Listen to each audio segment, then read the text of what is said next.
बोलिए सतगुरु बंदी छोड़ कबीर साहिब की जय हो। सतगुरु मदनपति साहिब की जय हो। सतगुरु वैराग साहिब की जय हो। सभी संतों की जय हो, सभी भक्तों की जय हो।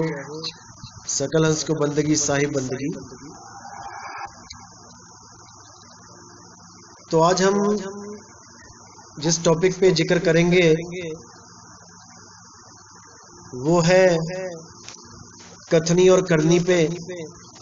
पिछली बार जो सत्संग किया था बहुत छोटा हुआ था कथनी करनी पे, क्योंकि कथनी करनी पे तो जितना मर्जी बोल लो वो सारी उम्र के लिए कम है, क्योंकि सारा खेल ही कथनी और करनी का ही है। जब तक आप कथनी से करनी पर नहीं जाते हो जब तक बात नहीं बनने वाली, क्योंकि साहिब ने बहुत बोला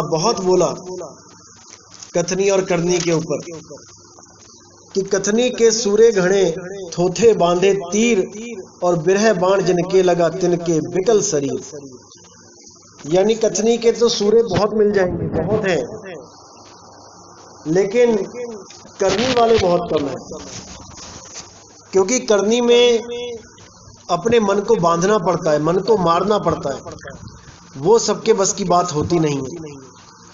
तो इसलिए ज्यादा कथनी पे ही जोर दिया जाता है। मैंने भी हर सत्संग में ज्यादा जोर करनी पर ही लगाया है। जैसे कई लोग जो हमारे सत्संग को सुन के हमारे साथ ज्वाइन हुए और उनके अंदर चाव उत्पन्न हुआ कि हम भी प्रचार करें, हम भी लोगों को जगाएं, तो मेरा हमेशा यही उद्देश्य रहा है सबसे पहले कि आप वो काम करो, वो चीज बताओ लोगों को जो आपने स्वयं अनुभव की है।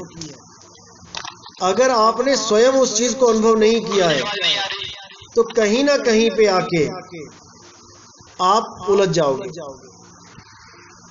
कहीं ना कहीं आप उलझ जाओगे,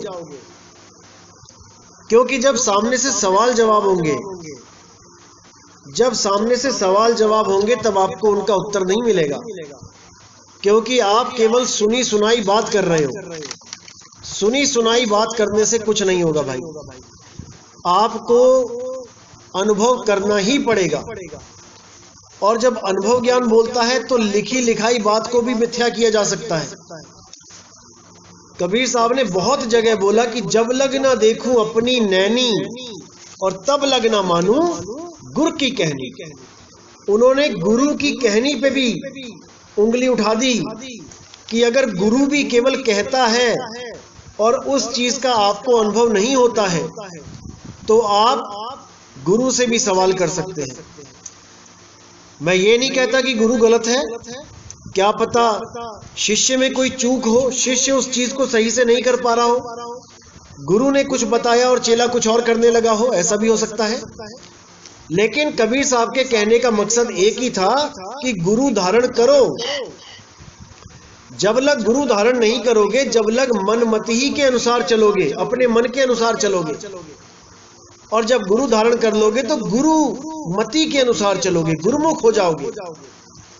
इसलिए साहिब ने बोला जब लग न देखूं अपनी नैनी, जब तक तुम स्वयं अपनी नैनों से नहीं देख लो, यानी उसका अनुभव ना कर लो, तब लग न मानू गुरु की कहनी। तब लग गुरु की कहनी को नहीं मानना है। तो सबसे गूढ़ विषय है कथनी, करनी और रहनी। इन तीनों पे ही एक भगत का, एक संत का, एक साधु का जीवन टिका होता है। शुरुआत कथनी से होती है, उसके बाद रहनी आ जाती है, करनी आ जाती है, और अंत में रहनी आ जाती है।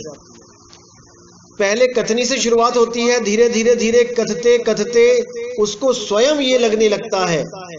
जो नए नए साधु आते हैं, आपने देखा होगा छोटे छोटे साधु, नई नई उम्र के साधु, वो शुरू में पूरा जैसे नया नया मुल्ला बांग बहुत ऊंची मारता है, वैसे ही नया नया साधु बहुत ज्यादा बोलने में जोर लगाता है कि मैं सारी दुनिया को जगा दूं। छोटी छोटी उम्र के साधु देखे मैंने, 20 साल के, 18 साल के, बहुत बहुत बोलने में निपुण, लेकिन अनुभव पूछो तो 0/0। अनुभव के नाम पे कुछ भी नहीं। केवल साखियां याद कर ली, केवल उनके अर्थ बताने शुरू किए। जब अनुभव ज्ञान पूछो तो कुछ भी नहीं। तो साहिब ने कहा कि कथनी कर करके जब खुद को शर्म आने लग जाती है, खुद को यह एहसास होता है कि मैं सबको बता रहा हूं लेकिन मुझे ही नहीं पता है, मुझे कुछ करना चाहिए, तब वो करनी में आ जाता है। कथनी को त्याग के करनी में आ जाता है, और करनी करते करते करते करते जब वो रहनी में आता है तब वो पूर्ण संत कहलाता है। इसलिए साहिब ने बोला, करनी करे सो पुत्र हमारा और कथनी कथे सो नाती, रहनी रहे सो गुरु हमारा, हम रहनी के साथी। कथनी करने वाले बहुत से हैं, लेकिन करनी कोई एक कर पाता है, और करनी करने के बाद रहनी में भी कोई करोड़ों में एक रह पाता है, क्योंकि रहनी बहुत मुश्किल है, बहुत मुश्किल है रहनी। तो रहनी रहे सो गुरु हमारा, हम रहनी के साथी। रहनी क्या होती है, इसके ऊपर अलग से एक सत्संग करूंगा, आपको समझ में आएगा रहनी क्या होती है। क्योंकि कुछ लोग सोचते हैं लंगोटी ले ली, चोला पहन लिया, हो गई रहनी, पानी छान के पीने लग गए, टोटियों में कपड़ा लगा दिया, हो गई रहनी, या फिर अपने हाथों से अपना खाना बनाना शुरू कर दिया, कहीं होटल में खाना नहीं खाया, किसी ढाबे पे खाना नहीं खाया, हो गई रहनी, या दिन में कितनी बार खाया, सूर्य अस्त से पहले खाया या बाद में खाया, हो गई रहनी। लोग इसी को रहनी समझ रहे हैं, जबकि रहनी के पीछे बहुत गुप्त भेद है। जब ये भेद खोला जाएगा तब आपको समझ में आएगा क्यों साहिब ने कहा कि रहने रहे सो गुरु हमारा और हम रहनी के साथी। कथनी के और करनी के, इन दोनों के, इनको गुरु नहीं बोला, क्योंकि कथनी तो कोई भी कर सकता है, एक साधु भी कर सकता है, एक बैरागी भी कर सकता है, एक गृहस्थी भी कर सकता है। कथनी कथने में क्या जाता है, जुबानी तो हिलानी है। और करनी में क्या है, करनी एक गृहस्थ भी कर सकता है, जो घर में रह रहा है अपने बीवी बच्चों के साथ, वो भी करनी कर सकता है, जो गुरु कह रहा है उसको कर सकता है। लेकिन रहनी ये ना तो कोई जगत वाला कर सकता है और ना ही कोई गृहस्थ कर सकता है। रहनी सबसे ऊंचा स्थान है, रहनी सबसे ऊंची अवस्था है। जब रहनी के बारे में समझ में आएगा आपको, तब आपको समझ में आएगा कि साहिब ने क्यों कहा कि जंगल ना होते तो मोर कहां छुपते, और साधु ना होते तो चोर कहां छुपते। ये साखी कबीर साहब ने क्यों बोली, ये रहनी के ऊपर बोली है, ये कहनी और करनी के ऊपर नहीं बोली, ये रहनी के ऊपर बोली है। तो इस रहनी के ऊपर जब सत्संग करेंगे तब आपको हर चीज समझ में आएगी। अभी क्या है, अभी किस पे विचार करना है, करनी पे। अभी आप करनी पे फोकस करो, जो गुरुजी ने बताया है उसको तन मन धन से करो, उसको पूरी लगन से सच्ची श्रद्धा से करो, उसको पूरे विवेक के द्वारा पूरे विश्वास से करो। क्योंकि आपको पता है कि लोग भ्रमित करने में लगे हुए हैं। ये प्राइम टाइम है, ये प्राइम टाइम है निकलने का भी और भ्रमित होने का भी। इस प्राइम टाइम में आप निकल भी सकते हो यहां से, और आप 99 पे पहुंच के, जैसे सांप सीढ़ी में 99 पे पहुंच के जो सांप डसता है तो सीधे 8 नंबर पे लेके आता है, तो आप वहीं पहुंच जाओगे। अगर आपने विवेक की तलवार को हल्का सा भी जंग लगने दिया तो आप खत्म, मारे गए। इस युद्ध में आपकी हार हो जाएगी, क्योंकि ये युद्ध सत्य असत्य का युद्ध है, ये भीषम भीषा का युद्ध है, ये कोई छोटा मोटा युद्ध नहीं है। ये 1,84,000 को खत्म करने का युद्ध है, ये मनुष्य चोले को भी खत्म करने का युद्ध है। अब नहीं आना है मनुष्य चोले में भी, इसी एक जन्म में पार होना है। और एक जन्म में पार कौन होता है, जो 100% श्योर होता है, जिसका पूर्ण विश्वास होता है शब्द गुरु पे, जो शब्द गुरु को प्राप्त करके सदा सदा के लिए निकलने के लिए तैयार रहता है। हर क्षण, हर मिनट, हर सेकंड वो तैयार है कि मैं जाना चाहता हूं, मैं निकलना चाहता हूं। शरीर छोड़ने के लिए सदा सदा तैयार है, केवल वही इस धर्म युद्ध को जीतेगा, अन्यथा सबके सब 84 में ही जाएंगे। क्योंकि बार बार ये इंसानी चोला नहीं मिलता कि कोई कहे कि बार बार मिल जाता है। जैसे कई पंथ ये दावा करते हैं कि कुत्ते का बच्चा कुत्ता होता है, हाथी का बच्चा हाथी होता है, सांप का बच्चा सांप होता है, इसी प्रकार आदमी जब मरता है तो आदमी का ही बच्चा होके पैदा होता है, क्योंकि पहले भी वो आदमी का ही बच्चा होके पैदा हुआ था। अब उन लोगों को ये नहीं समझ में आता कि जीव आत्मा तो ड्राइवर है और शरीर गाड़ी है। अब बस का बच्चा बस होगा, कार का बच्चा कार होगा, स्कूटर का बच्चा स्कूटर होगा। अरे भाई वो होगा तब जब सांचा एक होगा। जैसे स्कूटर बनाने वाली कंपनी के पास एक सांचा होता है, लोहे को पिघला पिघला के उसी सांचे में ढालती है। तो जो कंपनी स्कूटर बनाती है, जो मॉडल स्कूटर का होता है, उसमें स्कूटर ही स्कूटर तैयार हो रहे हैं। स्कूटर के सांचे में बस नहीं बन सकती, स्कूटर के सांचे में साइकिल नहीं बन सकती, स्कूटर के सांचे में स्कूटर ही निकलेगा, स्कूटर ही बनेगा। लेकिन मेरे भाई, जो स्कूटर को चलाने वाला है, जो जीवात्मा है, वो सब गाड़ियां चलाता है। वो साइकिल पे बैठता है तो साइकिल चलाता है, वो कार में बैठता है तो कार चलाता है, वो बस में बैठता है तो बस चलाता है, वो हवाई जहाज चलाता है, वो पानी का जहाज चलाता है, वो कुछ भी चला सकता है। वो सांचे में नहीं आता कि वो आदमी का बच्चा आदमी बनेगा। अरे ये शरीर है भाई, माँ के गर्भ में जो सांचा तैयार किया गया है, उस गर्भ में से आदमी का बच्चा ही पैदा होगा। हाथी के हथनी के गर्भ में जो सांचा तैयार किया गया है, उससे हाथी ही निकलेगा। कुतिया के गर्भ में जो सांचा तैयार किया गया, उससे कुत्ता ही निकलेगा, कुतिया ही निकलेगी, पिल्ला ही निकलेगा। लेकिन उसके अंदर जो जीवात्मा है, वो 84 में धक्के खा रही है भाई। उसको जानना है। वो ड्राइवर है, वो हर गाड़ी चला सकती है। उसको जानना है कि ड्राइवर कौन है, ना कि शरीरों के चक्कर में पड़ना है कि आदमी का शरीर है तो आदमी ही पैदा होगे। अरे फिर तो वो कुत्ते का बच्चा तो कभी मुक्ति नहीं हो सकता। जो 1,84 में भटक रहे हैं, वो तो कभी मुक्त हो ही नहीं सकते, क्योंकि वो जिस जूदी में पैदा हुए हैं उसी में मरेंगे, फिर से उसी में पैदा हो जाएंगे। यहाँ पे इनकी थ्योरी ही फेल हो जाती है। इसीलिए बार बार संतों ने बोला, कई जन्म भय कीट पतंगा, कई जन्म गज मीन कुरंगा, कि कितनी बार हाथी, कीड़े मकोड़े, घोड़े, पता नहीं क्या क्या बनते बनते बनते आज हम इंसान जन्म में पहुंचे हैं। और आज हम अगर भक्ति नहीं करेंगे तो हम वापस वहीं पहुंच जाएंगे जहां से हम आए हैं। इसलिए बार बार साहिब ने चेताया है, बार बार समझाया है कि भाई सबसे पहले इस जीव को पहचानो, जीव क्या है। जब जीव को पहचानोगे तब पीव की पहचान होगी। अगर जीव को ही नहीं पहचान पाए तो अपने आप को आदमी समझते रहोगे, औरत समझते रहोगे। आप आदमी और औरत नहीं हो। आदमी और औरत प्रकृति है।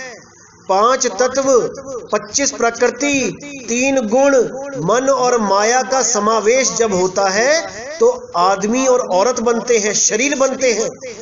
अगर ये 5 तत्व हटा दो तो फिर आप कहाँ हो? कहाँ है आपका शरीर? आप कौन सी औरत हो, कौन से आदमी हो?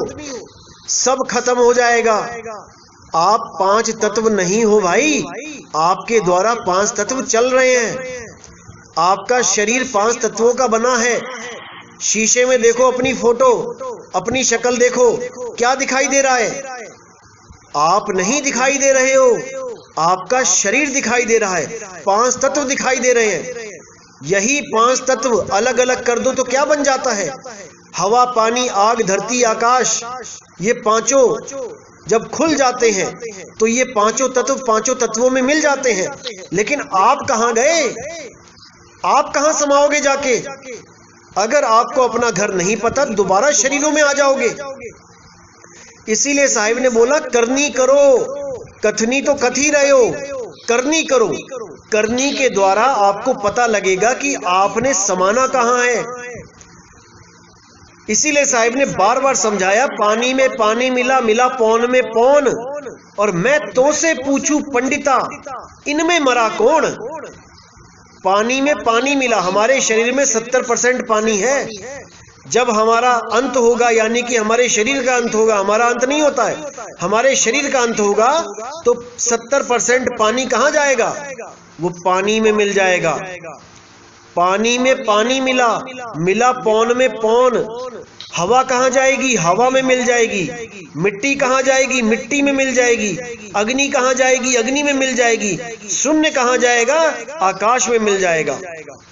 लेकिन आप कहां जाओगे, ये विचार करो। इस कच्चे घड़े में, इस माटी के पुतले में आपको उलझा दिया गया है। इस मिट्टी का घर जब छोड़ोगे तब कहां जाओगे? ये हंसा कहां विश्राम करेगा? किसी को इसकी खबर नहीं है।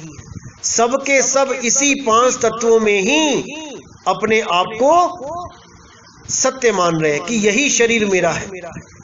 और ऐसे ऐसे गुरु आपको भ्रमित कर रहे हैं कि आप स्वर्ग में चले जाओगे, वहां पे भी आपको शरीर मिलेगा, वहां पे अप्सराएं नाचेंगी, आप वहां पे डांस देखोगे, वहां सोमरस पियोगे, शराब पियोगे। यहाँ पे शराब पीने नहीं दे रहा कोई। शराब पी के मंदिर में नहीं जा सकते आप दर्शन करने किसी देवी देवता के, लेकिन स्वर्ग में आपको शराब पिलाई जा रही है।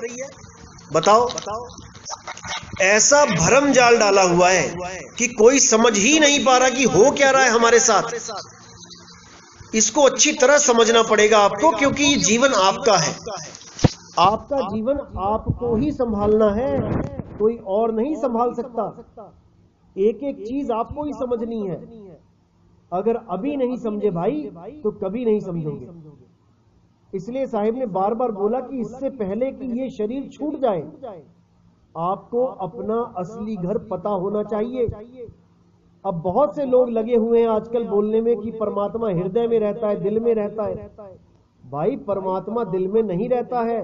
अगर परमात्मा हृदय में रहता होता तो इस हृदय की धड़कन को रोकने वाला कोई माई का लाल पैदा ना हुआ होता।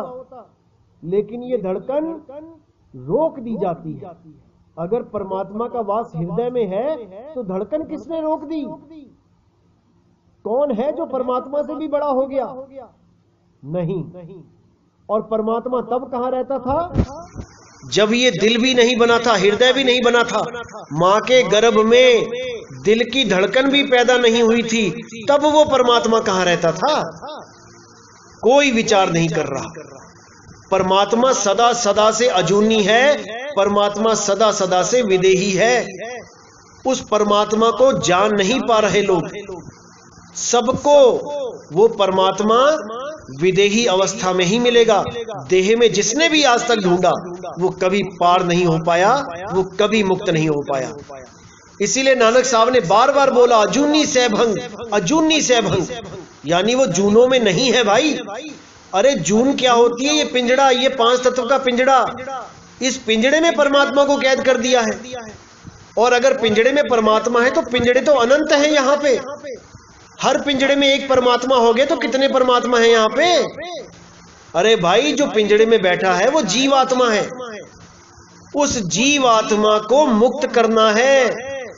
जब तक जीवात्मा की मुक्ति का साधन नहीं मिला, जीवात्मा के निकलने का रास्ता नहीं मिला, जीवात्मा के समाने का रास्ता नहीं मिला उस मालिक में, जब तक ये बार बार जन्मों में आएगी, बार बार भटका खाएगी। अच्छी तरह समझना है इस चीज को, क्योंकि भ्रमित करने वालों का कुछ नहीं जाता। उन्होंने तो जुबान हिलानी है और आपके दिमाग में शक का बीज डाल देना है, लेकिन जीवन आपका खराब होगा। इसलिए कोई भी कदम उठाने से पहले 1000 बार सोचना है, 1000 बार समझना है, क्योंकि एक बार अगर ये समय चला गया तो मेरे भाई वापस तो नहीं आता। आज बहुत से लोग बातें करते हैं जीवित गुरु की जरूरत नहीं है, ग्रंथों में से ही पढ़ के समझ लो। अरे भाई, ग्रंथ भी तो जीवित गुरु नहीं लिखे हैं। क्या ग्रंथ परमात्मा ने लिखे हैं आके? अरे जीवित गुरु ने ही अपनी सोच के अनुसार, अपने अनुभव के अनुसार ग्रंथ लिखे हैं। तुम उनकी लिखी हुई को मान रहे हो, और अगर वही जीवित गुरु आके आज ज्ञान देने लगे तो उसको कहते हो तुम देही गुरु हो। अरे जो वाणी तुम बोल रहे हो वो भी तो देही गुरु ने ही लिखी है, वो भी तो देही गुरु ही समझा रहा है। अगर वही देही गुरु आज आके बोल के समझाने लग जाए तो ये लोग तो उसको भी कहेंगे कि तू है कौन, हम तेरी कही को नहीं मानते, हम लिखी को मानते हैं। बताओ, लिखी को मान रहे हैं और जो लिख के गया है उसको नहीं मान रहे हैं। ऐसा मूर्ख बन गए हैं ये लोग और ऐसा मूर्ख बना रहे हैं ये लोग। लेकिन आपने सचेत रहना है, सावधान रहना है, क्योंकि बहुत से आएंगे बहुत से जाएंगे। 2020 आ गया है, ये 2020 सत्य असत्य का निबेड़ा करके जाएगा। बहुत प्राइम टाइम है ये, आप बहुत किस्मत वाले हो जो आपके जीवन में ये 2020 आया है। कबीर साहब ने बहुत महिमा गाई है इसकी। जब आगे मैं सत्संग में खोलूंगा संतों की वाणियां तब आपको पूरा समझ में आएगा कि कितना इंपॉर्टेंट है ये साल। आप अपने जीवन में ही देख लो, क्या कभी 1-1, 2-2 महीना आप घर में बैठे हो और आपको सैलरी भी आ रही है कईयों को तो इसीलिए, और जो नहीं भी सैलरी जिनको मिल रही है वो भी अपना खा रहे हैं और घर में बैठे सत्संग सुन रहे हैं, कुछ ना कुछ खोज कर रहे हैं। कितने फोन आए मुझे, कितने फोन की इस लॉकडाउन में आपका सत्संग मिला जी, निहाल हो गए, सत्य का पता लगा। मैंने यही बोला, मैंने कहा ये प्राइम टाइम है, इसका फायदा आपको तभी पता लगेगा जब 2020 का दिसंबर आएगा।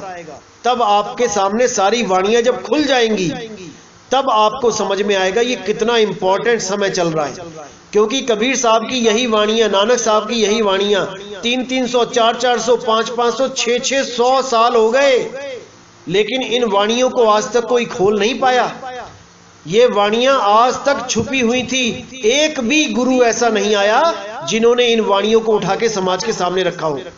अगर किसी ने बीच में से 2-4 लाइनों को रखा भी है तो तोड़ मरोड़ के रखा है, केवल अपने ऊपर सिद्ध करके रखा है, अपने ऊपर वाणियां सिद्ध करने में लगे रहे।